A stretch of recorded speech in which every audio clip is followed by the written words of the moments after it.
online review, and I'll summarize here, the focus is, well, how do you do that? We know it's an online course, so how do you do internationalization and practice and connections with practice? Do you get guest speakers in? Do you have virtual visits to businesses and factories? Do you have interviews with people? Do you have lots of little podcasts, perhaps, with people who are experts in that field? Sometimes in business teaching, it's case studies. Well, yeah, but how up to date are they? How relevant are they to the students? And then there's, the institutional setup. And again, I don't apologize for repeating these things because they are important and they keep coming through. What about the technology? How is that managed? What about the partnerships there are with the technology providers? But I tell you, no university is doing it all by themselves. There are some still, the very big universities, and I'm thinking of one particular in Slovenia that I visited that was switching from their own homegrown learning management system to Canvas. And this is something that they wanted to encourage because it was far more sustainable in their own system that they built for themselves and used over many years.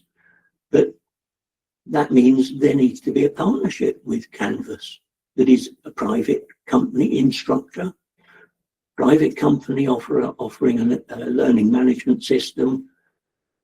How much influence over changes? Can you make changes? Can you add things in that you want, or do you have to take from a menu that they've provided? So how is that managed? And those partnerships, that's an important part of that. And the program design. Is it just a switch from face-to-face into like we did in COVID, or is it designed online first? And we see this more in private universities in Europe. That, if they start a university now, they're saying, why would we build something physical? We'll build a university that's virtual. So everything we do is online first. And that's part of their context. Is it blended? Is it split? And we're seeing in the UK particularly, not the high flex, but splitting a program so that some subjects may be completely online. For example, in a business course, you might do the maths or the accounting online, but those more discursive subjects, the human resource management, the operations management, dare I say, the economics, they're ones where you need a face-to-face class. So they'll choose the right, for each subject area, the right mode. And the pedagogy. How are you teaching this? Those good points you brought up from your own experience of online learning, nice, short, flexible videos, short videos you could look at, perhaps even download and watch on your journey into work, that flexibility. So what are the principles behind that pedagogy? Is it just that didactic face-to-face still, or is it more engaging? I'm going to finish now, and there'll be an opportunity for questions at the end, with this. We know EFMD is not the only provider in the world, and I've picked out two providers here that operate, one from Germany, and weirdly, they have accreditations that are offered in Kazakhstan. Don't know why, but that's it. Mainly in Germany, and they're called FIBA and Quality Matters from the States. Very different organizations and very different to EFMD.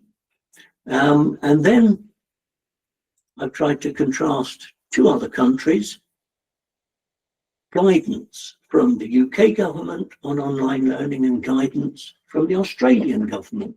And I use those because they contrast in actually what they're trying to achieve. And so looking at an Australian university, we'll see this is the part of the context in which they operate. I've summarized EFMD, Quality Matters, and FIBA in this way, that, you know, for eligibility, who can do this? Well, you can see two of them, EFMD and Quality Matters, the American one. They have to be members of that organization. It's a voluntary thing. But in America, it's expected. If you've an online course, you're expected to have it Quality Matters assured, and state recognition as a higher education provider as well. EFMD, yes, they, you know, degree awarding power, so state recognition, not sort of buying in that accreditation of degrees from another university. That's out. You know, you must be able to do it yourself. FIBA, state approval. So the eligibility cuts out a lot of those smaller, private, non-degree awarding organizations. You can see I've ticked all the boxes for EFMD of what the standards cover. And then you can look at the similarity of Quality Matters and the German FIBA. You know, what do they look at? And they look at those core areas of design and coherence of the program, delivery and infrastructure, outcomes, so not just the academic outcomes through you know, constructive alignment in intended learning outcomes, properly monitored, properly assessed. You can measure the outcomes, but also let's say the outcomes of that country. So whether it's employment or skills measurement and quality assurance, all of them have in them the need for that continual development quality assurance loop. You can see that EFMD covers those transversal issues, the standards, the continuous improvement.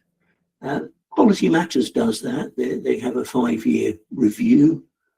And the other thing I've not put on there is what it all costs. So Quality Matters that actually does offer globally.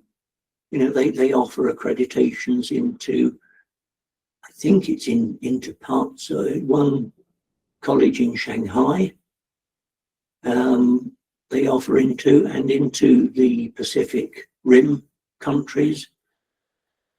As I say, FIBA says it's global, but very few outside Germany. But there's different costs involved, different exclusivity involved.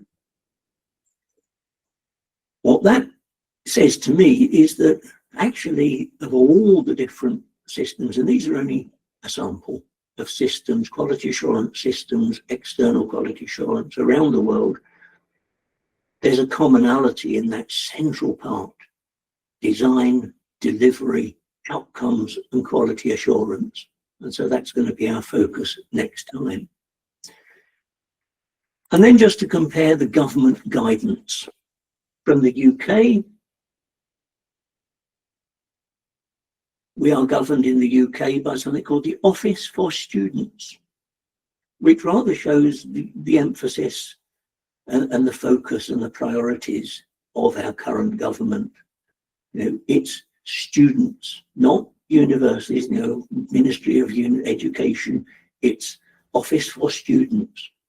And, you know, what they insist on is that the quality is around meeting intended learning outcomes and showing that you can meet those intended learning outcomes.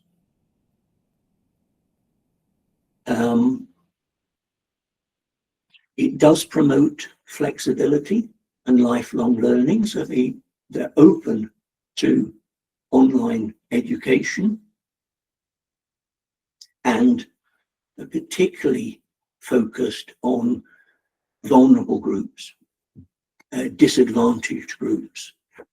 So there's access for everyone and equity for everyone. The Australians have a rather different focus. Their focus is very much on what the Australian government wants its education system to do, i.e.